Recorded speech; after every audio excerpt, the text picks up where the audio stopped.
আসসালামু আলাইকুম। শাহিনুরস রেসিপিতে নতুন আরও একটি রেসিপি দেখার জন্য সবাইকে আরও একবার ওয়েলকাম জানাচ্ছি। চলে এসেছি খুবই মজার একটা নাস্তার রেসিপি নিয়ে। আজকে আমি তৈরি করে দেখাবো আটা আর একটি মাত্র ডিম দিয়ে তৈরি অসাধারণ মজার একটা নাস্তা। যে নাস্তাটা ঝটপট করে হয়েও যাবে, আবার খেতেও কিন্তু ভীষণ মজার। ছোট থেকে বড় সবাই খেতে পছন্দ করবে এবং এই নাস্তাটা ঘরে একবার বানালে কিন্তু বারবার বানাতে ইচ্ছা করবে, কারণ অল্প কিছু উপকরণে একদম ঝটপট করে তৈরি করে নেওয়া যায়। আর এই ধরনের নাস্তাগুলো ঘরে বানালে কিন্তু বাইরে থেকে সেই পুরি সিঙ্গারা এগুলো আর বাচ্চারা কিনে খেতে চাইবে না। তো চলুন আজকে এটা আমি কিভাবে বানিয়েছি সেটাই দেখে নেওয়া যাক। আর আপনি আমার ভিডিওতে একটা লাইক করে চ্যানেলটি সাবস্ক্রাইব করে পাশেই থাকবেন আশা করছি। বিসমিল্লাহির রহমানির রহিম। একটা মিক্সিং বোলে আমি নিয়েছি 1.5 কাপ পরিমাণে আটার পরিবর্তে ময়দাও নিতে পারবেন। এরপর এখানে দিলাম আমি স্বাদ অনুসারে লবণ আর 2 চামচ দিয়ে দিচ্ছি সয়াবিন তেল। এবার হাতের সাহায্যে ভালো করে আগে মিশিয়ে নিচ্ছি। এই তেলটুকু দেওয়ার কারণ হচ্ছে একটা মুচমুচে ভাব যেন আসে সেজন্য। তো তেলটা দিয়ে ভালো করে একটু মিশিয়ে নিয়েছি। এরপর অল্প অল্প করে নর্মাল পানি দিয়ে আমি এখানে একটা ডো তৈরি করে নেব। ডোটা নর্মাল ডোয়ের মতোই হবে, যেমন আমরা রুটি বা পরোটার জন্য বানাই তেমন হলেই কিন্তু চলবে। তো পানিটা একবারে না দিয়ে আমি একটু একটু করে দিচ্ছি।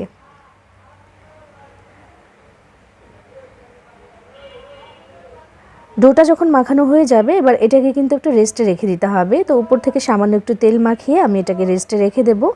আর একটা পুর বানাতে হবে। এখন এই পুরটা বানাতে যতক্ষণ লাগে ওই 6 থেকে 7 মিনিটের মতো। এই সময়টা এই যে ডোটা বানিয়েছি এটা একটু রেস্টে থাকুক, খুব বেশি সময় রাখারও দরকার নেই, অল্প একটু সময় হলেই হবে। তো এটাকে আমি একটু তেল মাখিয়ে ঢাকনা দিয়ে ঢেকে একটা পাশে রেখে দিচ্ছি। আর এদিকে চুলায় একটা প্যান বসিয়ে দিয়েছি। বিসমিল্লাহির রহমানির রহিম। এখানে আমি 1 চামচ তেল দিয়ে দিলাম। প্রথমে 1 টেবিল চামচ তেল দিয়েছি এখানে। তেলটা যখন একটু গরম হয়ে আসবে এখানে আমি দিচ্ছি রসুন কুচি। আমি যে বড় রসুনের কোয়া থাকে না বা কোষ, 2 কোষ রসুন আমি একটু কেটে রেখেছিলাম ছোট করে, সেটা দিলাম। আর আধা কাপের একটু বেশি দিয়েছি আমি এখানে পেঁয়াজ কুচি। এবার একসাথে এই দুটাকে একটু ভাজবো। প্রথমে একটু নরম হয়ে যাওয়া পর্যন্ত আমি এটাকে ভেজে নিচ্ছি এবং এরপর এখানে দিয়ে দিতে হবে কাঁচামরিচ কুচি। আমি এখানে 2 থেকে 3টির মতো কাঁচামরিচ কুচি দিয়ে দিলাম। ঝালের পরিমাণ যার যার পছন্দ মতো দিবেন। আর আমি এখানে একটু সবজি ব্যবহার করব, ফ্রোজেন সবজি। তো সেই সবজিটাও কিন্তু একেবারে মিষ্টি, তো সেই জন্য সেই হিসেবটা করে কিন্তু আমি এখানে ঝালটা দিচ্ছি। তো দেখেন আমি এক পাশ করে দিলাম।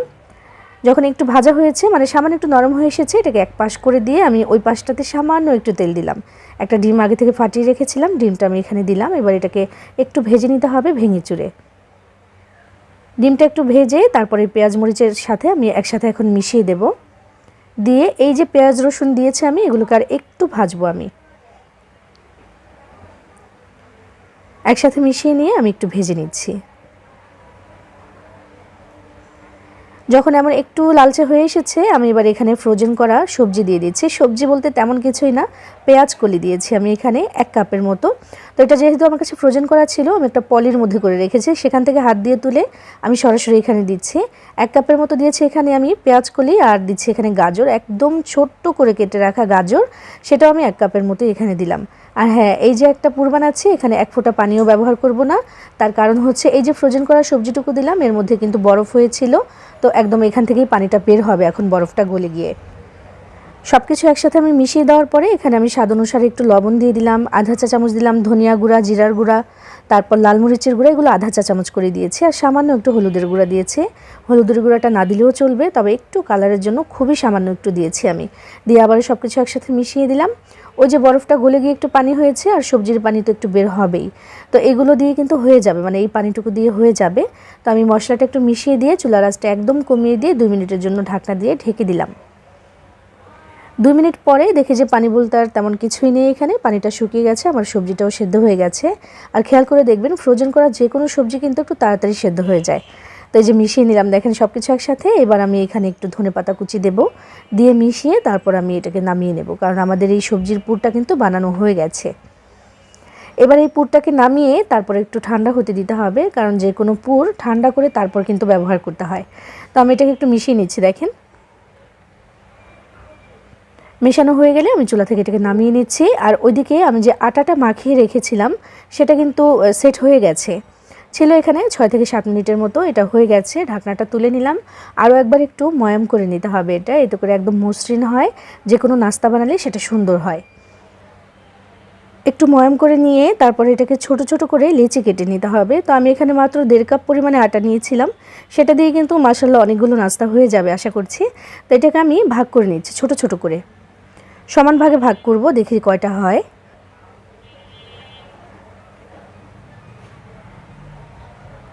আমাদের এই আটার খামিরটাকে আমি 7 ভাগে ভাগ করে নিয়েছি। এবার এগুলোকে দিয়ে প্যারা বানিয়ে নিচ্ছি। প্যারাগুলো বানিয়ে নিলে কিন্তু পরবর্তীতে কাজটা একটু সহজ হয়, একটু তাড়াতাড়ি হয়ে যায়। তো এগুলোকে বানিয়ে নেওয়ার পরে আমি একটা প্যারা বাইরে রাখবো আর বাদবাকিগুলোকে ঢাকনা দিয়ে ঢেকে রাখবো, যেন ড্রাই হয়ে যেতে না পারে। একটা একটু বেলে তারপর আপনাদেরকে আমি দেখাচ্ছি নাস্তার ভাঁজটা কেমন করে দিয়েছি। তো আমি সামান্য একটু আটা ছিটিয়ে তারপর একটা রুটি বেলবো। রুটিটা নর্মাল সাইজেই হবে। আমাদের যেহেতু প্যারাটা একটু ছোট বা লেচিটা একদম ছোট, তাই এটা কিন্তু একটু পাতলা হবে, তবে একদম কাগজের মতো পাতলা যেন না হয় সেদিকেও খেয়াল রাখবো, তাহলে কিন্তু আবার ফেটে যাবে। যেহেতু ভেতরে আমি পুর দেব, তাই একদম কাগজের মতো কিন্তু পাতলা করব না। রুটিটা আমি বেলে নিয়েছি এবং এটা কেমন হয়েছে পুরুত্বটা একটু দেখিয়ে দিচ্ছি। দেখেন এই যে ঠিক এমন হতে হবে।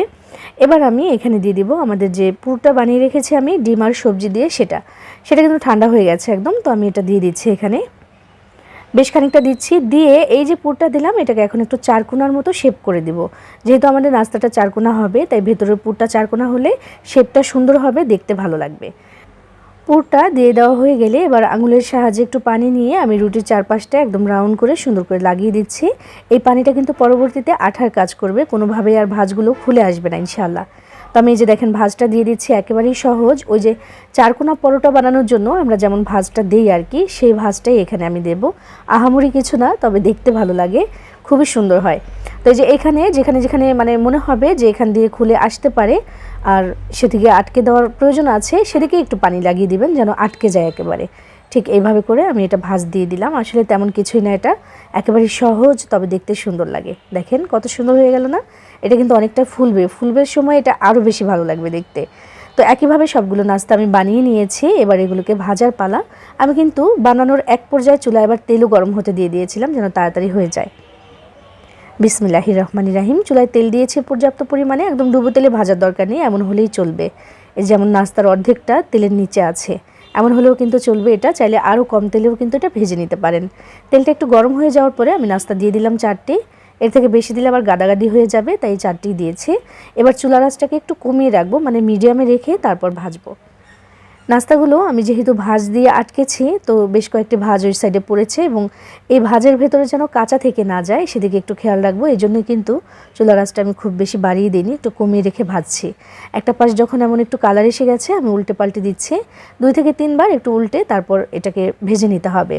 ততক্ষণে পছন্দসই একটা কালারও এসে যাবে আর একটু মুচমুচে ভাবও এসে যাবে। এই নাস্তাটা এমন যে একদম তেলের মধ্যে দিলে ধীরে ধীরে কিন্তু এটা ফুলতে শুরু করে। দেখেন একটা পকেটের মতো হয়েছে মাশাআল্লাহ, একদম টুসটুসে টাইপের। উপরটা হালকা একটা মুচমুচে ভাব থাকবে আর ভেতরে যে পুরটা ওটা কিন্তু ভীষণ মজার হয়েছে, কারণ ডিম আছে ওইখানে, তারপর পেঁয়াজ কলি আছে, গাজর আছে, এগুলো কিন্তু একটু মিষ্টি সবজি, তাই ভেতরে যে পুরটা এটা কিন্তু ভালোই একটু মিষ্টি ভাব চলে এসেছে। এই জন্য খেতে আরও বেশি ভালো লাগে। তো এখানে আমার এগুলো ভাজা হয়ে গেছে, আমি তেল থেকে ছেঁকে তুলে নিচ্ছি। আর বাকি যে নাস্তাগুলো আছে একইভাবে ভেজে তারপর আমি দেখাচ্ছি। আর হ্যাঁ, এই যে নাস্তাটা, এটা খাওয়ার জন্য কিন্তু সাথে কোনো সস না হলেও চলে, ভেতরের পুরটাই যথেষ্ট এটার সাথে খাওয়ার জন্য, তাই আলাদাভাবে আর কোনো কিছুর প্রয়োজন হয় না। কথা বলতে বলতে আমি কিন্তু নাস্তাগুলো ভেজে তুলে নিয়েছি এবং দেখেন মাশাআল্লাহ কত সুন্দর ফুলকো ফুলকো হয়েছে। এই ধরনের নাস্তাগুলো ঘরেই যদি তৈরি করে নেন, তাহলে বাইরে থেকে কিন্তু পুরি সিঙ্গারা এগুলো কিনে খেতে একেবারেই ইচ্ছে করবে না। ইচ্ছে করবে ঘরেই সহজে এভাবে করে ঝটপট বানিয়ে নিতে। ভেতরে যে কোনো পুর আপনি আপনার পছন্দ মতো বানিয়ে দিতে পারেন, আমি তো শুধু আইডিয়া দিলাম। এভাবে কিন্তু বানিয়ে নিতে পারেন, খেতে ভালো লাগবে আশা করছি। সবাই ভালো থাকবেন, সবার জন্য সবাই দোয়া করবেন। আল্লাহ হাফেজ।